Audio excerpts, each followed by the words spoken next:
In this week's episode, we talk about navigating through life by making better bad decisions. Not necessarily making good decisions. Yeah.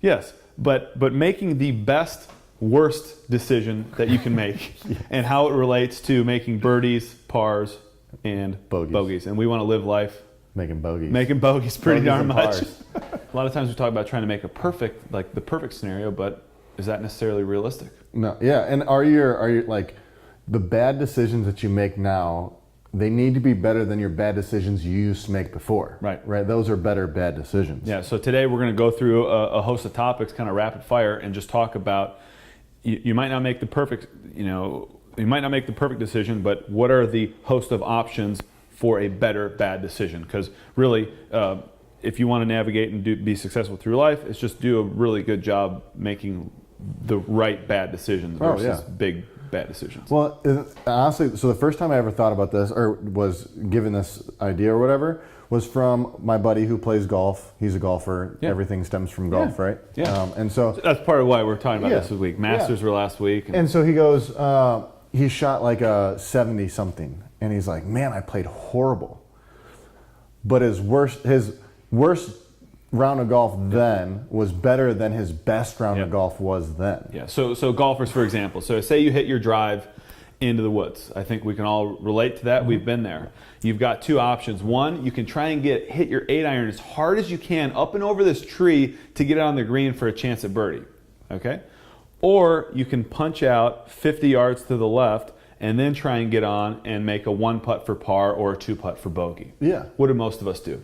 Going for the green, baby. We go for the green, and then what happens? Shanks off the tree, hits the ground, goes out of bounds. Now you're definitely making at least a double bogey, and I think that's what a lot of people do with life. Oh, yeah. It's like... You can take that right to nutrition. Yeah, it's great. It's good. Perfect segue. So I've got cookies in front of me. I've got a clear look at the green, which is eating all of them. Yes. Or I could take one out, put the back package away, and put it back. Yeah. What would be another example of making a better bad decision with food? You're out to eat. You're at a Mexican restaurant. They bring you the chips and salsa. They force you to eat them. Force you. I mean, it's literally like they mugged you to eat them, right? Mm-hmm. And then you eat all three, and they keep on coming. They just don't stop. It like gets halfway down, and then more chips seem to come, and you just keep on going, and then you eat all of your food on top of it. Yes. So I mean, you might as well, or you could have a few chips and salsa, and then eat your food. So what about this though? What if I don't have self-control? Well, you're screwed. Well, I would just tell the server to return the chips. Oh yeah. Because you're going to eat them all. Or once you start eating one. And sometimes they come out and they say, hey, would you like chips and salsa? No, thanks. Yeah. Move on. Don't tempt yourself. Order a big meal instead. Yeah, absolutely. Yeah. Yep. Or you could do a better quality, say maybe they have a better quality appetizer. Maybe they have like I don't know, what places have better quality appetizers. Guacamole. Guac. Get extra guac. But what are you going to do with all the chips? I don't want chips. You just eat the guac I eat straight? the guac with a spoon. Are you kidding me? Yeah. Like no, legit? I'm not kidding you. I'm dead serious. Just eat straight guac with a spoon. Yes, try it. It works amazing. I have no idea what to say there. And like the server comes to you and they're like, I don't know. They're all right. You cool. know, he's like, or she's like, what would you like? I'm like, I'll take 3 orders of guacamole. Really? And they're like, what? I'm like, yes, that's what I want, and that's probably what I'm going to eat. So if you're at a sketchy, for example, Mexican restaurant where it doesn't have like quality protein, like I still want to feast. Huh. So I might have like 3 orders of guac. All right, my mind is blown. You get some funny looks, but you move on. I bet, but it tastes really good too. Everybody likes guac. Great. Cool. Yeah. All right, so how about a different restaurant? We go out to a restaurant, instead of having the double cheeseburger with bacon and the blah, blah, blah, blah, order some steak and broccoli. You're still getting satiated with the steak because everybody likes steak. Yeah. Right? And they have some broccoli or some asparagus or something. What if I am going to eat like crap though? What if I am going to have that pizza? What are some guidelines for me to help mitigate the damages? Try and have self-control. I would what say. If that didn't work? Okay, then I'll tell you what. Right, I'm going to go to Spin and order an entire pizza and eat the whole thing. Okay. I'd say choose gluten-free crust. Okay. One thing, the gluten-free crust tastes fantastic anyways. Okay, next. Right. Order one pizza and maybe a medium. Yeah. Right, because their medium's a decent size. Oh, totally. And so the you mini Mia doesn't quite work out. No, not the mini Mia. No, there's just one for yourself. Yep. Don't order any breadsticks or nothing. Mm-hmm. Right. And then take a cold shower afterwards. Yep. What about timing? When should I eat that? Should I eat it right before bed? Exactly. Or as far do not eat it right before bed. Eat and then immediately go to sleep. No. Gap of time. You know what you could also do is after you get done with that pizza, you go for a walk. It's nice enough outside. Even if it was cold outside, it'd be even better. Yeah. But go for a walk right after, and then you can practice some breath holding while you're doing some walk. That'd be good. So so if you're going to eat like garbage, which might have a tendency to happen, space it out as far before bed as you possibly can. Yeah, because then you can eat and then drink a lot before you go to sleep. Right, and you can. Well, we're going to go to alcohol next, but no, your body's going to have a chance to start to metabolize those sugars, and then if you take a cold shower, you're going to metabolize even more of them. You might get a good night's sleep. So that's one way to get away with it. What about alcohol? We're talking about this window of time. Alcohol. Just drink as much beer as possible. As fast as you can. As fast as you can. Yeah. Shotgun them. Yeah. If you shotgun them, then you get the calories faster. Quicker. No. I would say choose red wine. There's meant to have 4 glasses in one bottle, right? A bottle's generally speaking meant to be shared with someone, right? Is that technically true? Yeah. Technically, you're supposed to have a bottle with someone. So maybe limit yourself to 2 glasses. Yeah. Have them, AKA half the bottle, because it's really easy to make 2 glasses and become a full bottle. Right? Absolutely. And then maybe only open one. Maybe stop around there. You can cold showers after drinking alcohol work phenomenal. Yes. Right.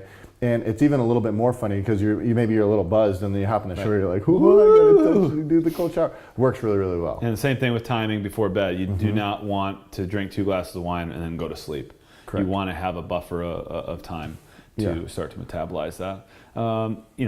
If you're going to drink, it's more ideal to drink during the day, during sunlight hours, than it is to day drinking. Day drinking, yeah. Here we are advocating it, but it's a bad decision. And if you can drink from 2 until 5 p.m. and then you have 5 hours to wind down and sober up and let everything come back to be. That's a much better scenario than going to bed with a headache. I'm just thinking, you could also go for a walk. You could also go for a walk. Yes. Have a bunch of drunk people walking around their blocks. Yes, just no bike rides though. No bike rides. Okay, so alcohol, stick to the spirits, the low calorie stuff as you can, soda waters, and tequilas and vodkas. Holy no smokes. fillers, yeah. Watch the mixers that you throw in there. Those are sneaky. Yeah. As far as calorie consumption, you throw some Coke, anything in your rum and all that fun stuff. No joy. Next topic, caffeine. See, that's a tough one for bad decisions. Pick something that's going to be, because we're saying caffeine is a bad decision, but it's something that's going to happen. Yeah, absolutely. It's going to happen. Can you limit it to the morning, right? Yeah. What's the reason that you need caffeine, right? Yeah. So we can go into that. If you're going to have something, I know something that works with me is I'll have decaf coffee in the evening, and since I get the same flavor as regular coffee, it almost tricks my brain. Sure. Because I was talking to somebody about that this morning. I was saying, how did I get off coffee? I would flip. One day I'd do caffeine, one day I'd do decaf, one day I'd do caffeine, and then on the weekends I would only do decaf. And then I'd pick one day a week to do decaf, and it was just totally the same thing. It's just that psychological effect of, hey, I enjoy the taste of this. Yeah.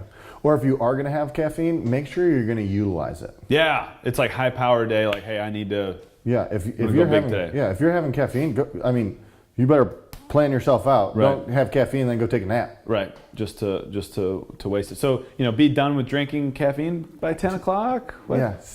Even if you set a hard timeline, even if at the latest be like 2 o'clock. Yeah. And then you're going to bed at 10, then you're in a better scenario. So that segues in perfectly to sleep. Better bad decisions here. First thing that comes to mind for me is getting up at the same time or within an hour. Regardless of when you go to bed. So, some nights you might stay up till midnight. Well, sleeping in the next day is just going to throw off your rhythm going forward. Yep. What else? Tape over your mouth. Yeah, that's a great one. You don't have to think about it. We've had a lot of people doing this the last couple of months. Yeah. And? It's been fantastic. Yeah, it's blowing people's minds. You said the other day you won't go to sleep again without tape over your mouth. No, and Britt's over it, and she's cool with it now. Yeah. Because when the tape goes on, it's like, whew, leave me signed alone. out. Well, no, it's not. Just I'm signed out. Yeah. It's the day's over. That's game over. Yeah. I'll play around with. I'll do tape over my mouth. No tape over my mouth. Eventually, I'd like to be where I don't have to have tape over my mouth. Sure. And so if I'm going to bed late, it's a tape over your mouth day, because then I know I'm going to get some deep locking it in quality sleep. Like I'm just going to go to sleep. Yeah. Get rid of your phone right before you go to sleep. I mean, if you know, or an hour before, or 2 hours before. Yeah.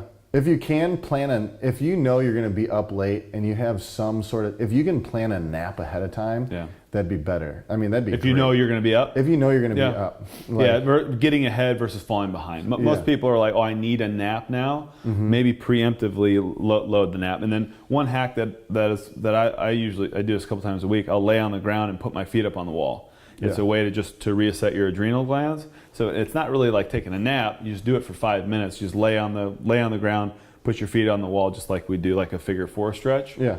So that's a way to get kind of an express nap. But a nap doesn't have to be in bed. You can just sit still for 10 minutes. Yeah. Close your eyes. You don't have to fall asleep. No, you don't, and you might. But I'll just lay on my back sometimes, just on the floor, and just try and be still. And all of a sudden, like, timer goes off and you're like, what happened? That was 10 minutes already? Goes by quick. Just to give yourself a little reset. Yeah, give yourself a reset. I never used to do that before. Before I'd just say, okay, so here you go. Here's your better bad decision right here. Yeah. So you go for, instead of having caffeine, where you would have just been like, all right, come on, another 100 milligrams. Yeah. Let's take a nap. Dose up. Let's take a nap. That's a great better bad decision. Take a nap, or close your eyes. Or like, you might not be able to do it at your desk. Go to the bathroom and lock yourself in a stall and just close your eyes for 5 minutes. Debbie and I will say, I'm going to take a 10-minute eye close. Just 10-minute eye close. You're not necessarily sleeping, but your eye closed. Big difference. Okay. So sleep, hugely impactful. Get as much of it as you can. If you can, lock in the insurance nap beforehand, or just that little chill factor of trying to down regulate. Dark room, sleep as much as you can, and try and get up around the same time every day, so you have a rhythm, and try and go to bed at the same time as well. So now we go into workouts. So it took us 5 topics before we got to workouts. Yeah, because there's a lot more. Because if you work out for an hour a day for 5 days a week, that's 5 hours out of how many hours in a week? 168. Is that right? 168. Not very many. Right. It's a small factor. Yeah. It's a good factor. Everyone needs to work out or move. Right. And I think that's a better bad decision. Like, instead of not working out, you can just move. So like yesterday, I was watching the boys. Walter Bowe's sitting in his little bouncer chair, and I was like, all right, I'm going to do 5 rounds of 20 sit-ups and 20 push-ups.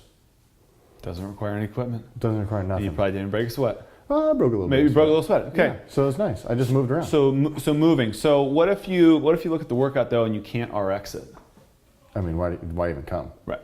No. So it's like, you might have that attitude where like, hey, well, I'm not going to be able to do this really well. Yeah. Come in and do it anyway. No. Come in and get a little bit of something. Yeah. So I think I talked to you about this I did Fran or whatever last Friday, and before, like, my mentality going into doing Fran is like, man, if you're going to do it, you better PR. It has to be the best thing you've ever done. Best thing you've ever done. Go hard.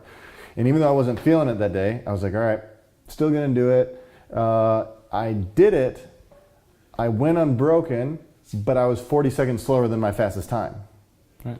So I did better than than one of my better times before, even though it was worse than my fastest time. Right.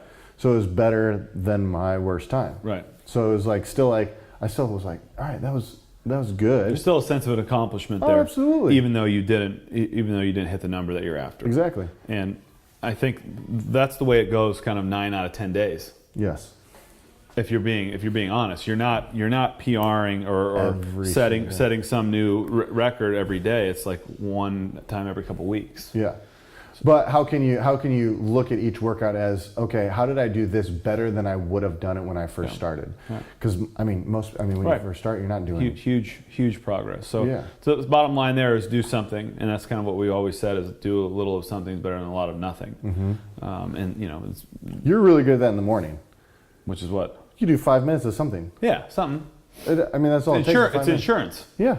And then if I get a workout in during the day, it's great. Yeah. But otherwise, I've got that 5 minutes of insurance, and for me, that takes my stress meter down of, am I going to be able to get to the gym? Am I going to be able to work? And I live at the gym, but am I going to be able to get in there? Am I going to be able to break out an hour? No, if it happens, great. If it doesn't, I'm already good. I already have my insurance. You've moved around. You've moved around. Get and move just a little bit. Thinking. This is another part of it. So you're working out. You're eating clean. What are you telling yourself? What are you telling your brain? What thoughts are you putting inside your head? And I think that's something that people don't take seriously enough, because it really affects how you feel, what you're saying to yourself. Absolutely. Positive self-talk is huge. Huge. And it affects how you do workouts. Like if you're constantly telling yourself you suck, right, you're gonna suck. Yeah. I mean, that's all there is to it. Yeah. But I mean, I think we talked about it last week is you just got to not think, right. one. But I mean, you just gotta go into it. Yeah. Focus on one thing at a time. One thing at a time. Just next steps, moving forward. There's always progress somewhere. Yeah. You may not see the progress, but guaranteed there's going to be progress in some style of workout. Yeah. Right. Whether it's okay, I did more. Say the time before you only did 6 reps. This time you did 8 reps. Okay, that's still progress. Say you only added a pound, another set of clips. It's still progress. Yeah. And I think the other way I think of it is like visualization. So you come in, say you're 40 pounds overweight. You say to yourself, gosh, I need to lose 40 pounds. I need to lose 40 pounds. I need to lose 40 pounds. And it just gets heavier and heavier and heavier. It weighs on you. Why not say, I am a fit person? Mm-hmm. It's just that I am a fit person, period, but it just hasn't come to fruition yet. Yeah. And filling yourself with that visualization of, yes, I'm fit. I can do pull-ups, just not yet. Yeah. And I think that's a much more positive approach than, I can't do pull-ups. Yeah. I can't do handstand push-ups. Mm-hmm. I can't run. I can run, just not yet. Right? Yeah. Today I'm gonna ride the bike. Yeah. Oh, I like what Chris said today is like, what are you today? Today, I'm just gonna come in and do my best at this workout. Yeah. I'm gonna consistently make progress moving forward. Yeah. Right. Keep on going, keep on crushing it. Yeah. And eventually I'm going to get there. And then another cool thing about positive thoughts are, what are you doing to help other people? So say you come in and you're that person who wants to lose 40 pounds. Are you complimentary of the others who have? Mm-hmm. And I think that's what keeps this wheel moving around is if you're coming in and you're building other people up and you're saying, wow, you did great. That was so awesome. Yada, yada. You're like building other people up. Guess what's going to be there for you? When you need it, you're going to get that, that constant, positive reinforcement. So I think it's important to acknowledge others too. Well, and a lot of that comes in like, you see yourself every day, so you don't see the progress that you make as much as other people see the progress in you. Right. So if you take time to notice those things, a lot of people don't notice. Hey, I've made progress over the last 6 months. Yeah. And we come in and we're like, dude, you're looking freaking have you lost weight? No, I haven't. I'm still suck. Well, actually, you look a lot better. Yeah. Your face looks leaner. You can see your neck. Yeah. No, before and afters. Yeah, it's really hard to see self progress day in, day out when you're looking at yourself all the time. Right. That is like one of the hardest. The best gauge is people you see once a month. Yeah. And then they'll notice different. They'll notice the difference pretty darn quickly. And then so we go from positive thoughts, applying them not only to yourself. Oh, sorry. It's a lot easier to apply positive thoughts to others. Oh, absolutely. We should have started this backwards. It's easier for you to say, hey, you did a great job, like I'm excited for you, but it's really hard for you to say that about yourself. So it's a really, really fun exercise to either do some visualizations of who you will be, but state it in the present tense. I have lost 40 pounds. Oh, yeah. I have lost, I can do a muscle up. Yeah.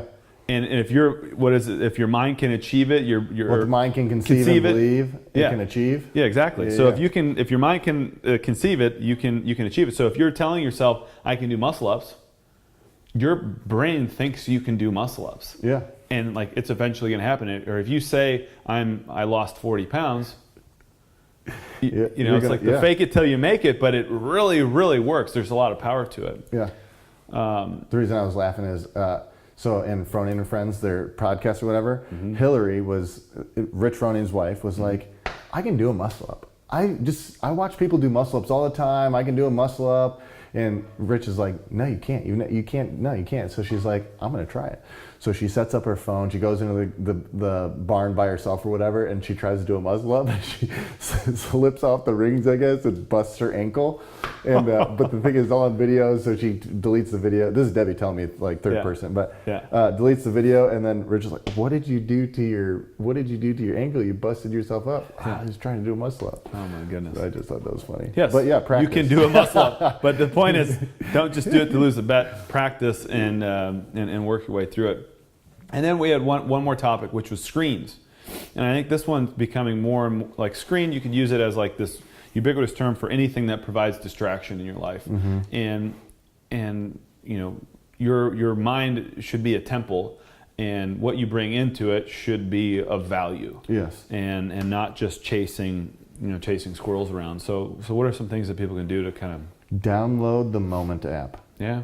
It's actually really, really cool. So that Moment app, like you can set a daily limit, and every so often it keeps flashing. Well, man, and even if you put it on mute, if you reach your daily limit, it's going to keep on going ding, ding, ding, ding, and the annoying thing is, so you just turn off your phone. You're like, all right, fine, I'm done. I've only hit that daily limit once, but before you would have never known how much of that daily limit you would have been doing, or how much you're actually. Well, that's why you're so tall. I was like, jeepers.